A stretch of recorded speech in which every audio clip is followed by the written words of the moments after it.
This is the Authentic Dating series brought to you by Ahmad and David, where we explore what it takes to have a dating life you're excited about. Hey guys, I'm David. I'm Ahmad. And this is the Authentic Dating series. So today we're back with a really interesting episode, actually, with a man who I've actually never met personally, but I met him through the podcast we recorded. And he does some really interesting work around basically adding kind of vitality and meaning to people's lives. But actually what we really got into in the episode was really performance. It's like, how can you perform better? How can you analyze what you're doing now and just take that to the next heights, be 50% better, be 100% better, and whatever it is. Like, you know, we mainly talk about dating. And in the episode, we do kind of relate it to things like, you know, approaching women or having the courage to talk to them in a certain way or have the courage to have certain conversations. But actually, when you really get into listening, you're going to realize that you could apply the principles that Menno talks about to any aspect of your life, like literally any aspect. It could be you doing the washing up. It could be you doing your running. It could be you, like how you deal with your family. But it's literally principles you can apply to any aspect of your life. Yeah, you're going to hear some really interesting stuff. And I just want to add as well, because I think we weren't even aware when we recorded the podcast that Menno is a former martial art world champion. Like he's someone, you know, he's someone who's really, when it comes to performance and peak performance and flow, you know, this is someone who he really knows his stuff, and he's been in the health industry for like 20 years as a qualified physiotherapist as well, and what I love is his ability to really convey his message with these poignant like points and examples. So yeah, I really loved having him on the podcast and everything that he expressed. It's really miraculous work that he's done around vitality and really allowing people to continue to be healthy and perform well throughout their lives. So I'm really blown away because Menno is someone we were looking for, someone to really speak into, for guys to understand more about how confidence is impacted by their health and what they do in their life. And, you know, we didn't want to just keep talking about dating, because we know that dating is also a factor of the things that you partake in your life and your hobbies and things that your life is made up of. So I'm really happy that we managed to get Menno on, and his expertise is amazing. Yeah, he tells one story about how he helped a 91-year-old woman to walk like without any support again. And it's a really miraculous story because you think, okay, she's 91 years old. She needs like walking sticks and a frame to walk. And he basically teaches her to walk completely without anything on her own again and to be enjoying her life more. So just imagine what you could do with young people, which he actually goes into detail around the bullying work that he does and so forth. Also good to mention that we have a communications course coming up, which is Create Attraction Through Confidence. It's a 1-hour free workshop that we're going to do. Create attraction through conversation. You say confidence. Oh, yes, that too. And yeah, it's going to be next Thursday the 16th of July, obviously at 7:30 UK time, and it's completely free. You just got to go and sign up. The link's going to be in the show notes. The link is also can be found on our Instagram page. So if you want to come along, and you know, we're going to basically go through how to have great conversation consistently with people that you date. We're going to go through the structure of conversation. Like, why is it that your conversation is boring? Why is it that your dates keep finding you unattractive? You know, we're going to kind of go through those kind of points and put you on the straight and narrow to the path of attraction. Yeah, and you know, this, you know, for anyone who's interested, I would say, you know, definitely book your tickets now, because we're limiting the places to 30 spaces only, just to ensure that we have a good quality of event. We don't want to have loads and loads of people and we can't answer questions and stuff. So spaces are limited. And the other key thing to note is we are now living in a time where communication through Zoom dates and online and all these things is super important. And that's why we put this course together now. We feel like this is an important time for men to really get a good grasp on how they're communicating, because there's never been so important to be able to communicate well over all these different mediums, let alone, face to face. So this is why, and we're throwing everything that we know into this. It's going to be a very powerful session, and there's going to be some interactive parts as well, and we'll answer your questions too. So yeah, get involved. Great. So, yeah, and obviously, if you already see us on Instagram, thank you for following. To those of you that are new here, go and find us on Instagram at Authentic Dating Series, or head over to our website, authenticdatingseries.com, sign up for a newsletter and so forth. So then you get alerted to when new blog posts come out. And at the end of every month, we also add in some questions to our newsletter, our kind of questions from listeners around dating and general lifestyle bits and pieces. So feel free to shoot us over some questions. Boom. So without further ado, we'll jump straight into the episode. So we have a very interesting episode for you guys today. We decided to do something a little bit different, and following the research we did before commencing season 2, one of the things we discovered was so many of the people that listen to our podcast are really into fitness and running. So we wanted to tie this into what we normally talk about, and we've brought along a phenomenal expert to speak on the topic. Hey, Menno. Hey, Abad. Hi, David. Hey, how's it going? Very well. Yeah. Would you like to introduce yourself? Yeah, sure. So if I go too long, just let me know. So my name is Menno Siebinga. I'm from the Netherlands. I'm a physical therapist by trade, but I basically specialize in unlocking more vitality, more meaning, and more life in people over 50 that they didn't thought they had in themselves. And Wow. Basically, if you do that with people who have a less vitality, you can still get them back. So, for example, I made a 91-year-old walker free. I made an 80-year-old grow 4 centimeters taller instead of growing smaller. So even in those circumstances, you can get people vitality back. So also if person's like 20, 30, it's more easy to do than if it's 80. But in all cases, it's possible.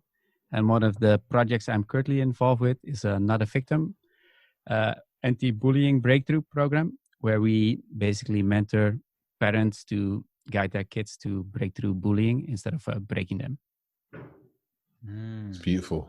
It's beautiful because, like, I really hear the first thing you said around the vitality is like, look at my mother, for instance, and she's like in her 60s, and she's never been one to like exercise much or be like active, and like trying to get her just to go to the gym and stuff is such hard work. But I can see she started to go actually the last few years, and you can see the difference in the energy for her. She's moving around more. I've got a little nephew as well, and she plays with him and she loves it. It's like the difference it can make having some energy as you get older is amazing. Yeah. What we basically see, there are 3 main problems with people over 50. It's energy, like you just said. It's movement. So basically they have a hard time moving, or some stuff goes more difficult.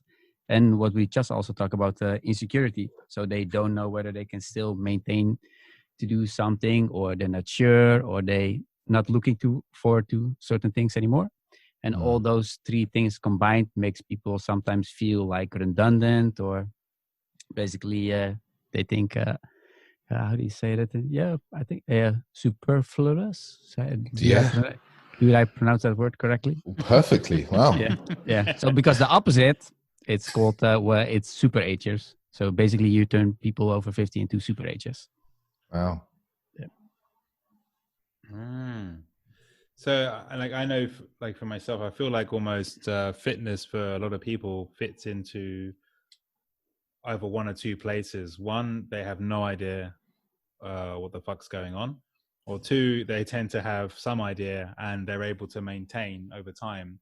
And I can imagine for most of our listeners, like, I think one of the most interesting things that would jump out would be like how to, especially with let's say running, for example, like, because there's a lot of impact involved in any sort of fitness that we do. So like how does one create a good foundation for fitness that would actually lead to longevity in their life?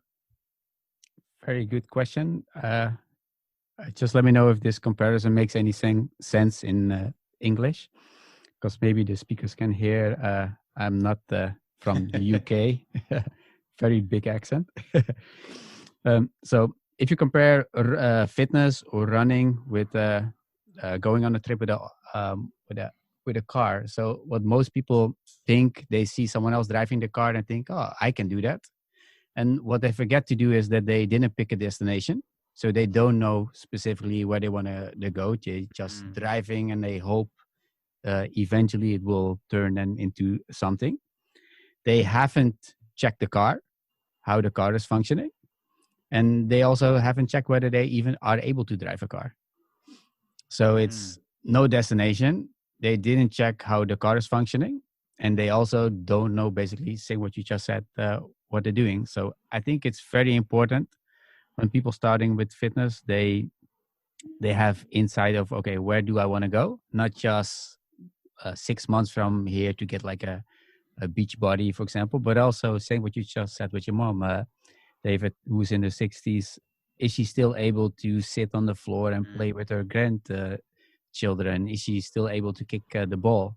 And also, like 20 years from now, will she maintain a certain level? Because there's a lot of misconceptions about growing older that it will all typically tend to go down. And what I notice, it doesn't need to be at all like that. So what I always do when I start working with people, I have a very thoroughly examination, both physically and mentally. So I do all the joints. So I see the joints for the mobility, the coordination, and also the strength. And from that, I can see, hey, is this person even able to move for running or fitness? For example, with running, same what you also said, there's a lot of impact. You need to have a certain flexibility in your ankle.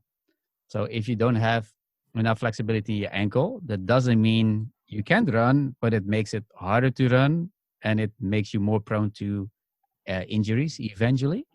So that's all kind of stuff you need to basically lay a good foundation so you can maintain it. And that's something what I also find with a lot of people who start with fitness, because they don't lay a proper foundation and they really want to push very hard.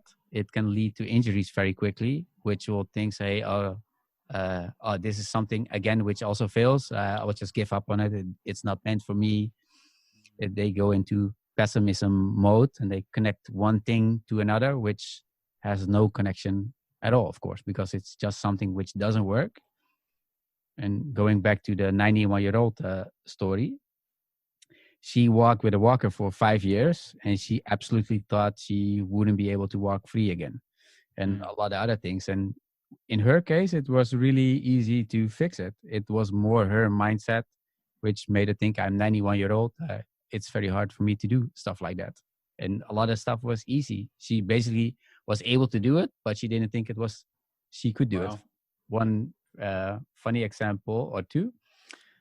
So if you grow older, it's very important because a lot of people fall and then they get a lot of injuries.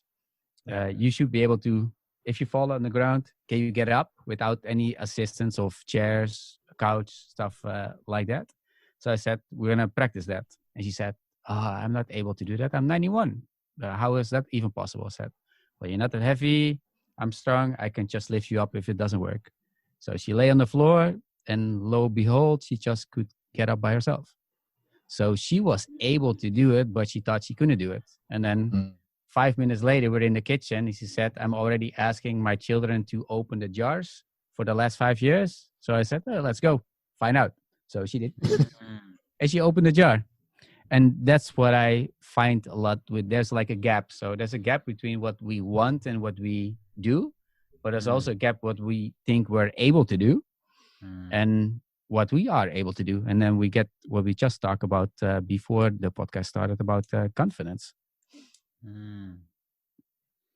I don't know if it's a good answer to your question for the foundation. Well, I can totally resonate. I mean, just to speak into it, like, so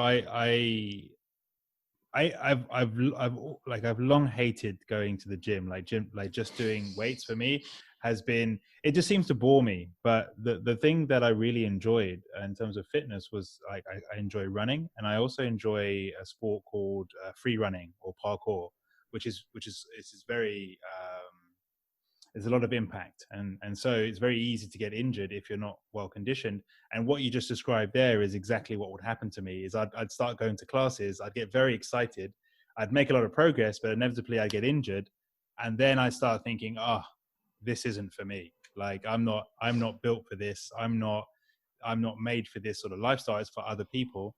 So I can really resonate with this. And I think what's interesting, what he said, and I think a lot of people suffer from this, is what you start thinking in your mind about yourself. And this relates to fitness, dating, like every facet of life. Once we tell ourselves something, unless someone comes along and checks that and says, hey, no, that's not necessarily true, we can live and with this false belief that we can't do something anymore, or it's just not for us, or we're not capable. So I think that was really really interesting. Yeah. Oh, I always say to a lot of people, I don't know also if this makes sense in English, like more people die from stopping with living than dying itself. Yeah. That also has to do with like what part of your life you stop with living with. Same that woman, she walked behind a walker, but that made her range of motion where she could go a lot smaller. And the funny thing is, when she became walker free again, she walked into the place where she always has dinner, and she said, "Look at me, I'm walking free again." It's like you got out of prison. So what maybe works, what I use for the super ages as well as for the bullying. So one side is a wake up call, the other side is like the dark side. I don't know if I will explain. Let me know if I go too much into detail, and whether I think it can be useful for your listeners. So one of the things I love talking about most is flow. So flow is the state when you feel and you perform your best. So it's a lot of people call it runner's high as well. And a lot of people think it has to do with a certain activity, but it's more how you do the things you do.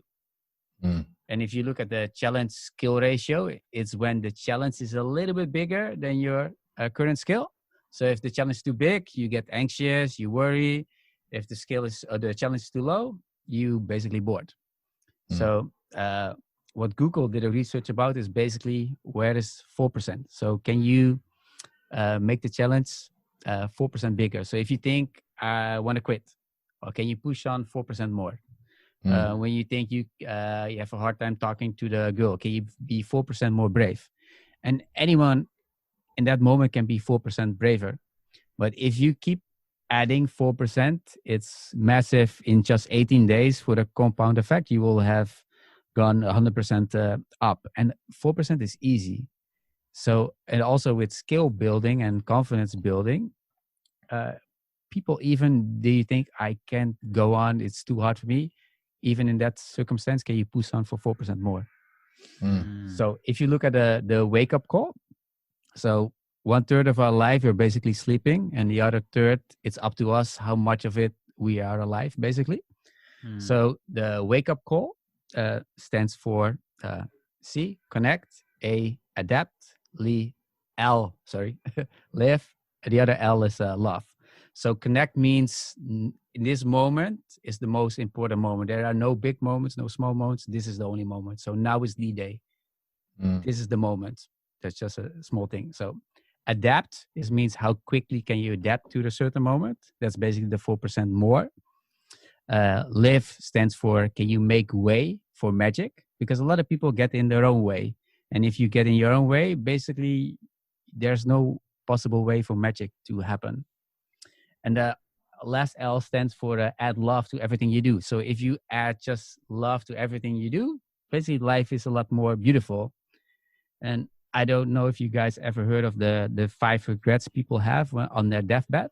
It's like, I wish I hadn't worked so hard. I wish I spent more time with my friends. Basically, if people adapt those 4 things, so they connect to the now, this is the only biggest moments. They start to adapt. They don't get in their own way, but they also look for the beautiful, the magical things in life, and they try to add love to everything they do. It's very hard to live a life with regrets. But if they do, that's like the dark side. So instead of connect, they disconnect with the situation. So there's an adaptation, but it's a maladaptation. then there's a restriction. So instead of being curious about life and making way for life, they're restricting their ability. Same what Ahmad also was saying, okay, this is not meant for me. So you're restricting that opportunity. And then people, it's also comes from love, but also like avoiding pain. They start acting like a kamikaze in their life. So instead of adding love to this, kamikaze, they get into maybe drugs, alcohol, other stuff, or self-destructive behavior. Still comes from a place of love, but it's more of the dark side. So either the wake-up call or the dark side. Wow. Wow. You see that in, I really liked about the 4%, because like, just like you said, 4% more isn't very much, you know. It's like, oh, could you do 1% more? It's like, oh, 1% is nothing, you know. But 4% is really small. And when we often think of like being courageous, we're like, we only need to be 400% more than we are right now. And it's just 4%. Oh, that's really beautiful to know. Yeah. So if you look at also a lot of people who go overboard, for them it's very hard to go back. So for some people it's hard to push forward, but a lot of people who want to, like what you said, the 400%, it's hard for them to push back on it, but they will get more flow in their life. And so flow is not an on-off button. It's a 4-step cycle. And it's the paradox of flow. So the first step of the flow cycle is basically a struggle or frustration. So that means the challenge is a little bit bigger than your skill set. But that's frustration. And a lot of people think, oh, I'm frustrated, I must be doing something wrong. No, it means you're getting to the growth phase. Same like fitness. You only get to a certain phase when you're going to go better if you push on a little bit more than what you think you're capable of. Yeah. If you push on way too much, get into injury side. So second phase is very much hard for a lot of people, is letting go. So can you let go of the certain situation? And if you look at hormones, that's also when nitric oxide gets into your body and basically flush away all the stress hormones. Third phase is flow. And then the last phase is also a phase which doesn't tend to feel good. It's the recovery phase. So it's where you basically, anything which is not work for you, you unload. Then you reload your energy. And then anything you learned from the cycle, which you can learn to improve, you upload. So the next time you're a little bit better. And I think almost all problems stems from people not seeking the challenge anymore. So they avoid the challenge. Same what you just said about like I don't want to go to the free running anymore. I'm avoiding it. They stay too long in a struggle, or there's not enough recovery. And I think almost all problems stems from those three. And knowing where you stand and also applying the 4%, which goes for challenge, but also for recovery, it helps a lot. Yeah, I like that. I can see. I mean, I've not heard of this 4-step structure, but I can see in other things I've learned, like it's like a natural wave. You can see the natural wave of the it's a circle. You put it as a cycle, and but as we move through time, it's like you can see that as a wave. Like where am I in the cycle? Essentially, it's an ongoing cycle. And I guess the biggest one I think that a lot of people don't take into account is actually the recovery, the phase of after you've done everything to actually take the time to chill. I feel like so many of us now is like, once one thing is done, it's like, I'm going to move into the next thing, or like, what's my next challenge? What's my next goal? And up until recently, I think everyone was going 150% towards what their next goals were. And now because of the lockdown, everyone's actually been forced to actually have a bit of a recovery and consider, like, you know, what we have achieved thus far in our life before we move on to the next phase. Yeah. For most people, the recovery is the hardest to do, especially in this, like you say, the way people still living. But it's the most important. If you look at fitness is basically, it's different how physical progress and mental progress goes. So for physical progress, you need to put effort in. and then you need to let go so your body recovers. So if you look at how it works, so after fitness, you become basically weaker. And in 48 to 72 hours, you get the super compensation, you become stronger. So conscious effort, and then basically you don't need to do just take the recovery and you become stronger. Just my thought, for mentally, it works the other way around. So also building confidence. There's a situation where you basically were put in and you need to do the work to become better from it, because progress mentally is just small incremental dedicated steps. You can only change your brain through like negative stuff that happens like that directly. Positive, it doesn't work like that. So I can't make a decision, oh, I'm really fed up with this situation. Tomorrow I'm going to look like Arnold Schwarzenegger, and tomorrow I wake up and I will look like Arnold Schwarzenegger. Everyone says you're ridiculous if you thought like that. But often we think like this. We're so fed up with a certain situation and think, I'm going to really change.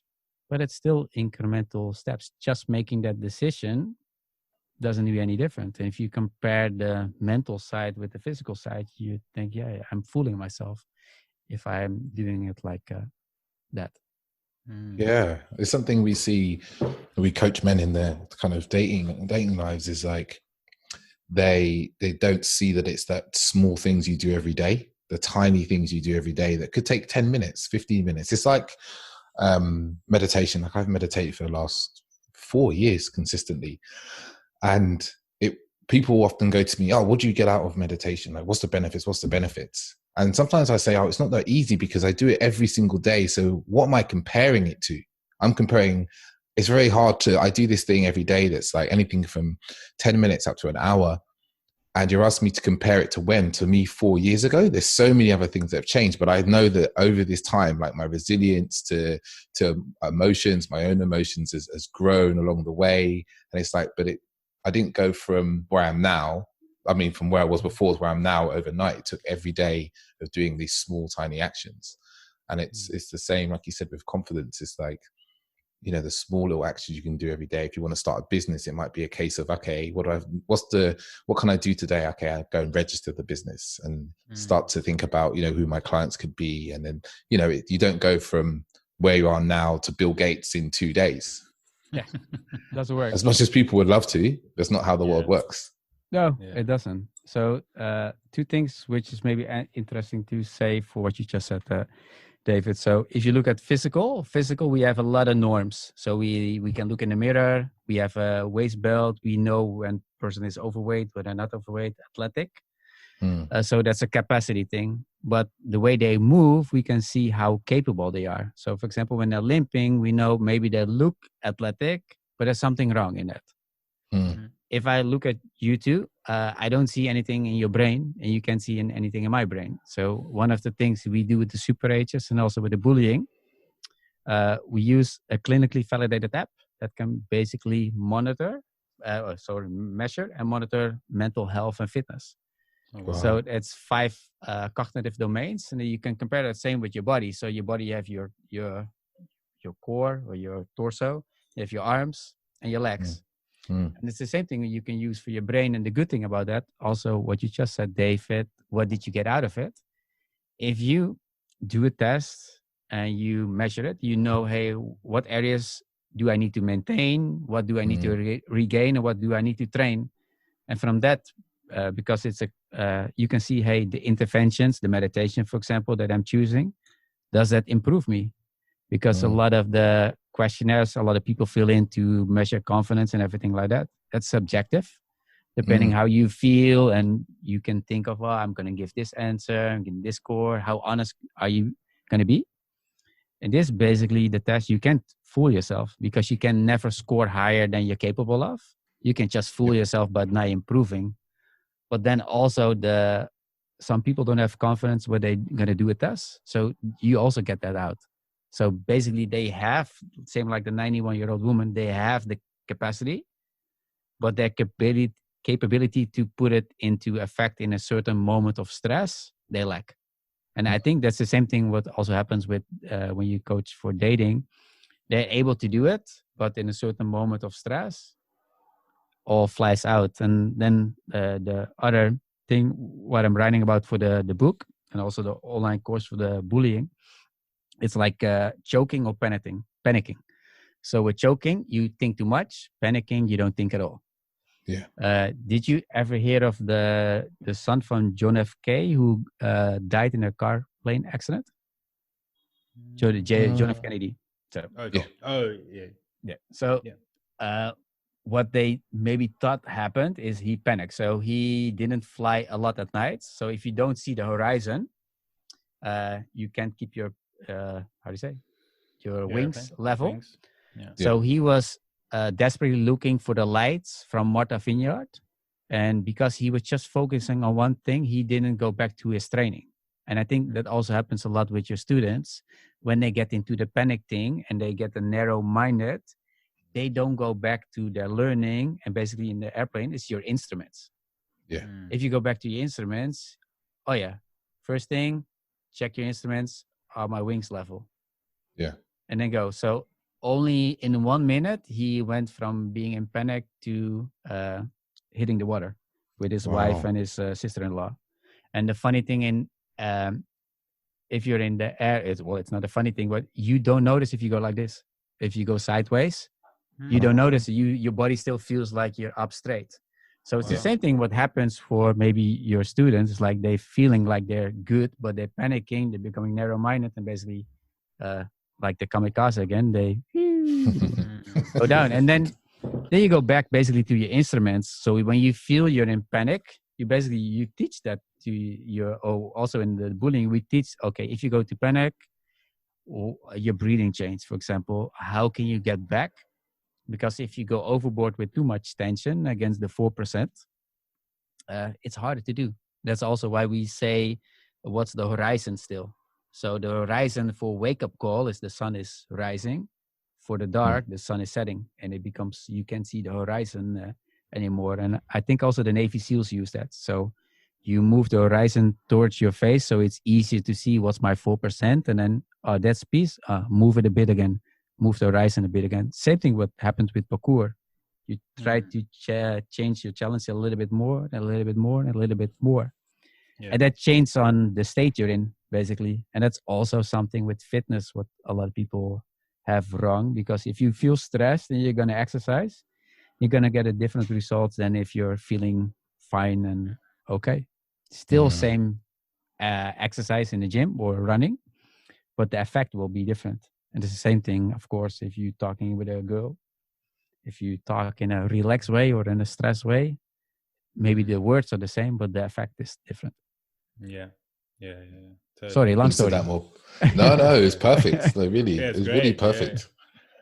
Like the parallels are incredible. Like you said, it's like you can, if you say the same words in a relaxed way, it's like it all flows nicely. But if you're in a stress state, it's just like it's you're in panic. It just, the whole feeling is completely different. You know, like it's funny because you were saying about running, and I've been running probably like 3 times a week at the moment since the last kind of 3 or 4 weeks with the lockdown. I've just been like, normally I would exercise more, so I've been running, and I've really realized over the last couple of weeks that I've generally been feeling more stressed. And there was a day I went out, I think it was last week, Wednesday, and I just left the house and I was like, I'm going to run further today. I just felt like that was on the cards. And then, you know, normally I'd take like a 5K run at lunchtime, and I was like, no, I'm going to do 8.5.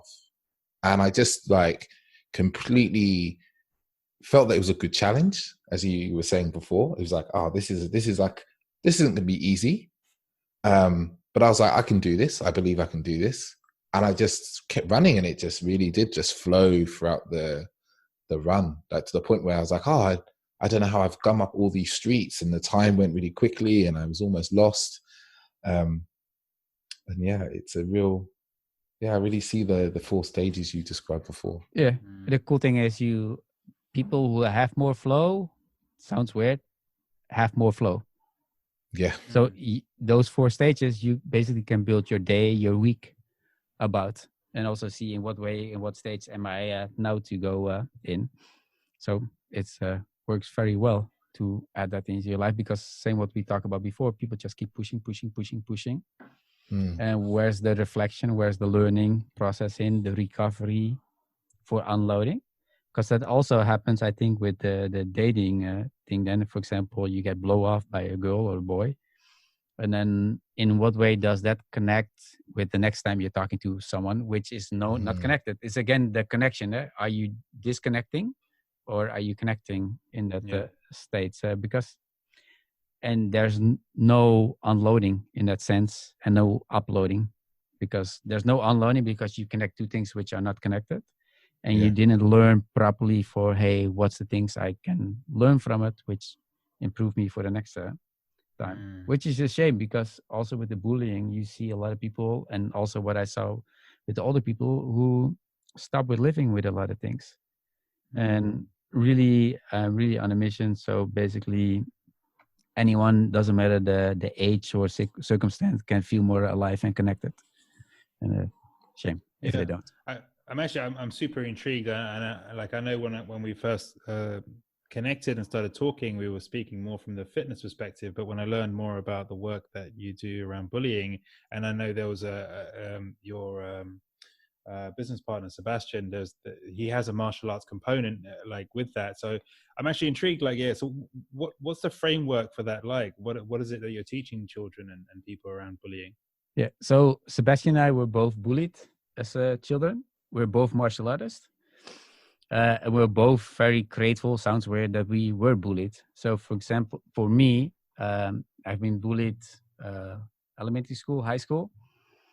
Got to a point, I changed a lot. I become really seclusive in myself, angry kid. And then one moment, then it went bad with a fight. And I thought, okay, I'm so small, I need to learn to defend myself. So I took up martial arts. And it was a great decision for me, which eventually turned me to studying physical therapy. I even later on, which still, it's a long time ago now, became a world champion with martial arts.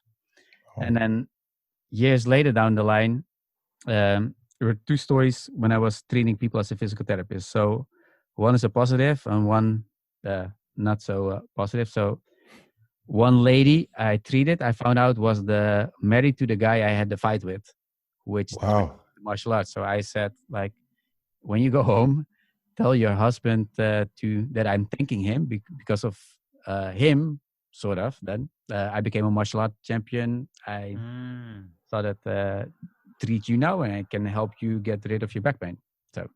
So you can see how it becomes full circle. And the other thing is, and I have no recollection of this when she told me, it was a woman who heard my name. She started crying, say, it's like you made my kid's life miserable. And I'm like, cliffhanger. Well, I think we seem to have lost him. In the mid. He's back. So we lost you there for a second. Okay, no problem.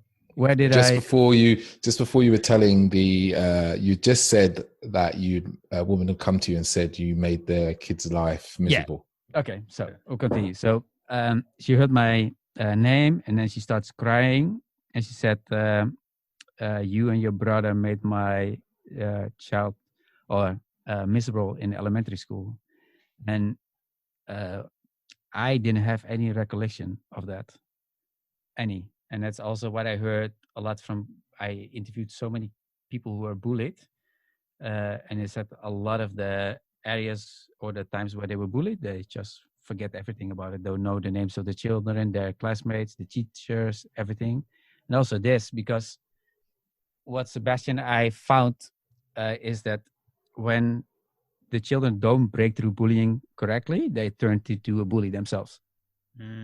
Either they bully others, which I did, which I didn't have any recollection of, and I thinking later was only that kid, or they turn into a bully themselves, for themselves, which I did. And I think you have that a lot with a lot of people. So there was a story for me when I was 11. If I talk too much, just let me know. No, keep going. I was 11. I had to go to the toilet. Wasn't allowed by the teacher. So I basically peed my pants and then had to go home, change my pants. And I basically, because I already been bullied for years, so they're going to bully me with this too. Funny thing, they didn't. But I continued to bully with myself. So every time I had to go to class, I had to go to the toilet, and I basically was so occupied in my mind with, okay, I hope I don't go pee in my pants again. This lasted for like 9 years, and I think I calculated. Wow. So one time a circumstance, and I didn't unload it. So I loaded it to everything with school in all the environments. Also, when I went to high school and later to physical therapy school, I think over 40,000 times, because of one time I had a problem. I went to the toilet maybe 40,000 times unnecessary, and all that stuff happening. I kept bullying myself. And then you can see, if we don't teach people how to unload successfully, it goes into that area. Well, I'm glad I asked, because when you explained all of that, one of the things that jumps to my mind immediately is the number of people that I've spoken to that will say, "Oh, I lack confidence because I wasn't supported when I was a child, or I didn't get the appreciation or validation or worse still, I was told that I was not gonna, I wasn't as good as my brother, or I wasn't successful." And technically, it's like bullying from your own family and your own parents and stuff. But this actually, I know there are, it's like when we coach men, we find there are men who are really good at meeting women and creating relationships, but then they struggle perhaps with, say, commitment. And then there are men who are really on the other end of the spectrum, where they're just very afraid or very concerned about what people will think of them. And this particular thing that you just shared, I feel really speaks into a lot of, for that sort of man, where his character has been questioned or shamed since a young age, and he finds it now difficult to express himself truly and freely and openly. What would you say to someone then, I suppose, as an adult? Like you said yourself, it took you 9 years to unload, so to speak. Yeah. So the question is, what to say to? What would you say to someone like, who feels like? So essentially, what I'm asking is, like, what would you say to someone who they feel like their life story has been quite unjust? They've experienced a lot of negativity growing up, and now in their 20s, late 20s, mid 30s going on, they still feel like they can't shake that programming or that message that they're not good enough, or that they should be something different to who they are. Yeah. So a lot of things on this one. So the first thing, what I mentioned before, is like negative, your brain can change in an instant, but stress doesn't equal trauma, but you can have trauma without stress. So that's an important thing to understand. And basically, I caused the trauma in that sense myself. No one did at all. Because like 3 years ago, I talked to that teacher. He didn't have any recollection that he thought, my God, I can't imagine that I said you can't go to the toilet, for example. So different stories. So also to say, we're writing just a little bit segue. We're writing a children's book about the bullying, and the children's book is two-sided. So there's one story of the child, the main character. But if you flip the book, there's the story of what's happening with the people in it. Wow. So you learn there's many more sides to the story, many more sides. So for example, in the first chapter, her younger sister is playing with a lot of kids, and the kid who's being bullied thinks, why can't I play with her? And then you flip the book, and then the sister thinks, why doesn't my older sister ever come to play with us? So because there's just thinking and no action and no words in it, it changed. So go back to your question, Ahmad. So first thing is state control. It's a lot easier to think if you feel better than if you feel in a shitty situation. So the most important thing is stating. So for example, when you feel happy, you smile, but if you smile, you feel happy. And in that sense, you use those tools to make you in a better space so you can think more creatively. Because if you think more in a better space and a state, it's more easy to make progress. So that's always the first thing to do. So breathing is a very good one for that. Just nose breathing, thinking about good things, or your eyes too, because your eyes and your breathing is the quickest thing to get to a stress state, but also to get out of a stress state. So that's the first one. Second one is basically confidence comes from self-talk. So basically what you say to yourself. And then you go to 3 stages. So you have like a negative mind, positive mind, get into flow, no mind. So you need to realize the stages where I'm in. So for example, oh, I had this, I couldn't do this. So you're in a negative mind. And then you need to think, what have you done in the past, which gives you the backup that you can overcome hard things to go into positive minds. And everyone overcame stuff which before they thought, hey, I absolutely thought I couldn't overcome that, but I did. And also telling them the 4%. So realize, okay, I'm in negative mind or pessimism. And what can you do to get to optimism? So for example, if I tell my own peeing story, for example, I never peed my pants again, except like the first few weeks after that accident, I peed, I think, a couple times in my bed. So I never peed in my pants again.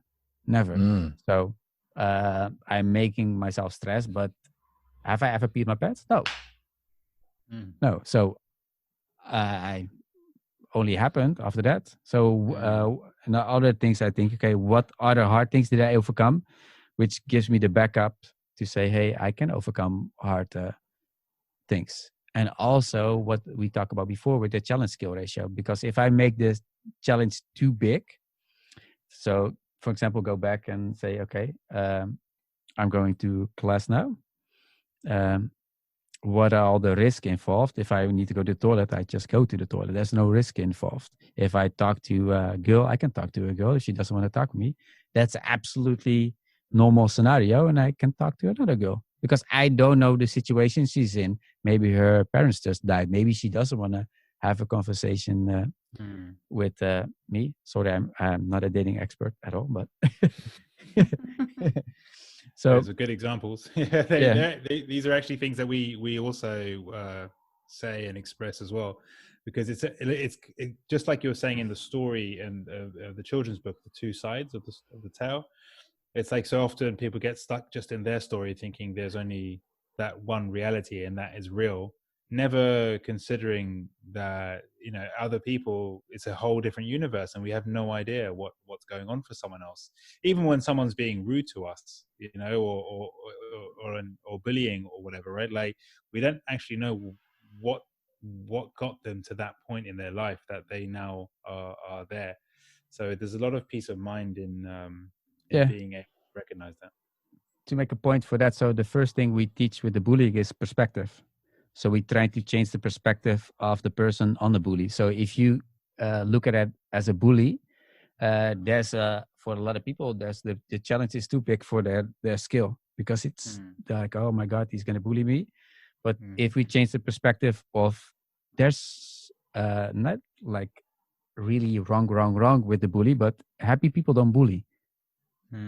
So if we start to feel empathy and sympathy for the person, because there must be something going on, and for the people who we interviewed, later they found out, okay, he came from a broken family or a lot of drug abuse in that situation. You don't know, and basically you start feeling more empathy for him, and that automatically changes the challenge skill ratio. But also, if you look at the wake up call and the dark side.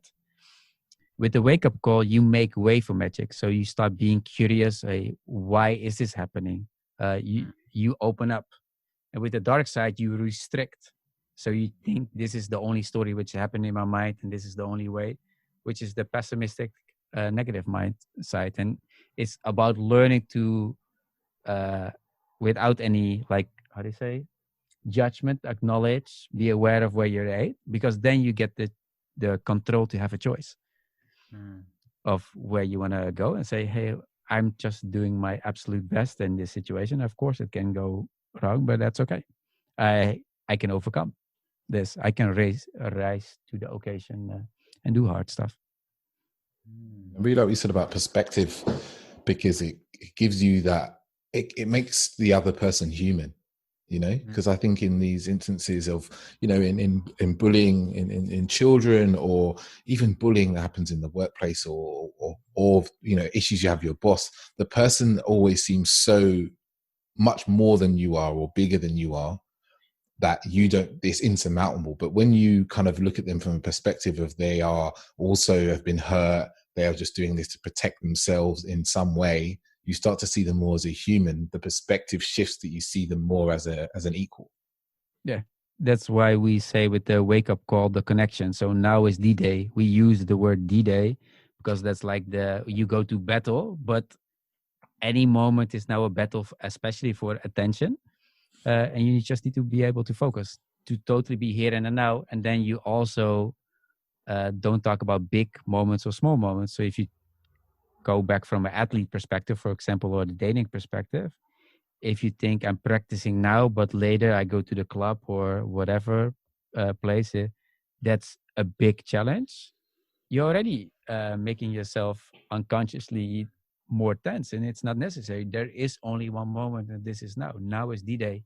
And if you try to connect that more, the challenge skill ratio is also different, because there's no big moments anymore. There's no difference between practice and the Olympics, so to say, because otherwise you go into that panic or choking mode again, because it needs to be practiced that much. It's basically subconscious. And if it's not subconscious, you know, hey, what's my instruments? I need to go back again. Same what you teach your students as well, I think. Wow. Yeah. Wow. I mean, there's so much. I feel like we could literally go into different topics. There's so much knowledge that you have to share. I think well, thanks so much as well. I think I feel like we've covered a huge range. We've gone from fitness to longevity, to how to deal with conflict and keeping calm in different scenarios, and it's all very useful in respects to, I mean, our audiences, they mainly listen to us for the dating aspect, but I really feel dating and everything that we do in our life, it all comes down to us, right? So it's really important that we have a good sense of who we are and how we can move forward. And I think a big thing that I'm taking away from this conversation is, how often we can limit ourselves, and how dangerous limiting ourselves can be, because then unless someone pulls us out of it, or we have some sort of drastic situation occur, we can live our lives in a limited way and never know that we've limited ourselves, and that's very sad. Yeah. And I think most people eventually they will find out they have limited themselves and restricted. That's why those regrets as well. And I think there's a lot of similarity with what I'm doing, what you guys are doing. Also, for example, with the bullying, because it's about giving the children and the parents as well the skills to break through life's obstacles. And it's the same thing for what you guys doing. It's a obstacle for a lot of men or women. And what can you do for them to break through, and what can they learn from that situation, which hopefully cross pollinates to other areas. So what we talk about with the bullying, it's about giving them black belt resilience. Oh, a black belt in resilience. Have to put the tonality good, which basically it's about, if they get an attack, they learn how to bounce back. The second stage, they can bounce the attack, so it doesn't hit them anymore or less. They become how do you say that in English? It's like if you've been hit many times enough, it's like it wouldn't hurt you anymore, or you can deflect the attack. And then the last one is you become ready.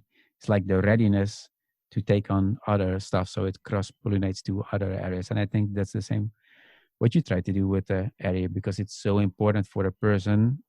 And because look, if they get the love of their life for how many years it lasts, it adds beauty to it, I think. Totally. I like that ending, I think.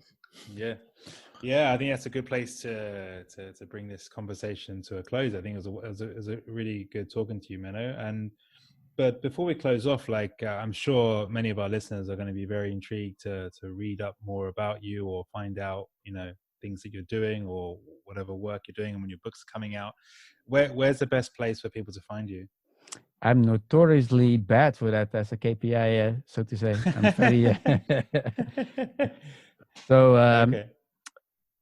If they want to get hold of me, just that also sounds bad. I'll give like the email from my PA.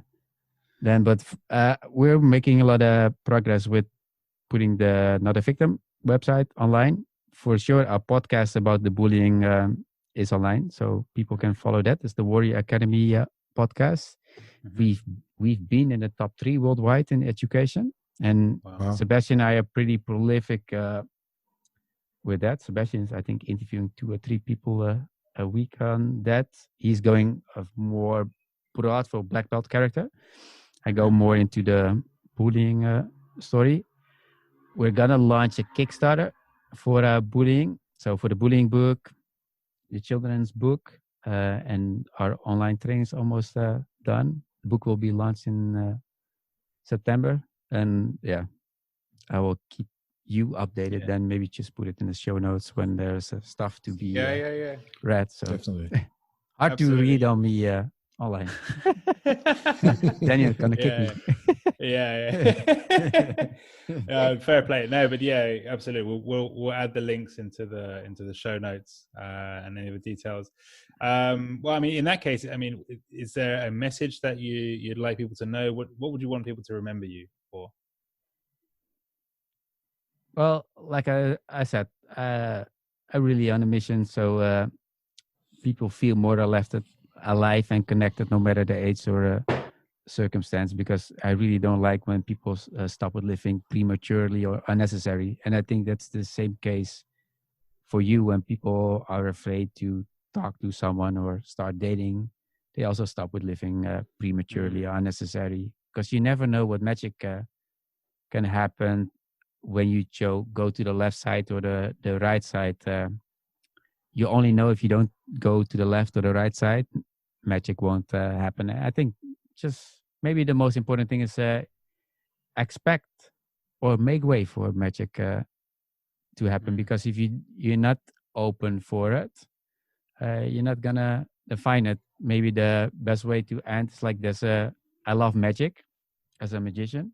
There's a famous English magician who's a psychologist, Richard Wiseman. He did write a book about luck, and that's literally the person who says they're lucky and they're unlucky. You put them in the same environment, and the lucky person will see the 10-pound bill on it. He would go sit to the person next to the bar and have a conversation and end up magic.